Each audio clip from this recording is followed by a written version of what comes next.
टूट गइले कंगन जोड़ाई कैसे रूस गइलन भोला मनाई कैसे। टूट गइले कंगन जोड़ाई कैसे रूस गइलन भोला मनाई कैसे। रूस गइलन भोला मना कैसे। भोला द्वारे एक बांझन खड़ी है, भोला द्वारे एक बांझन खड़ी है। बांझन के बालक दिलाई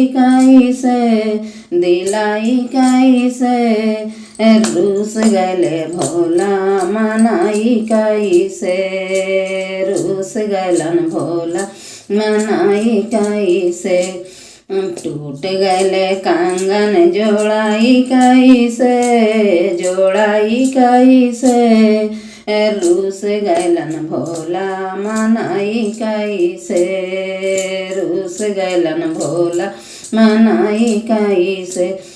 भोला दुआरे का लंगड़ा खड़ी है, भोला दुआरे का लंगड़ा खड़ी है। लंगड़ा के पैरा दिलाई कैसे रूस गइलन भोला मनाई कैसे। रूस गइलन भोला मनाई कैसे। भोला दुआरे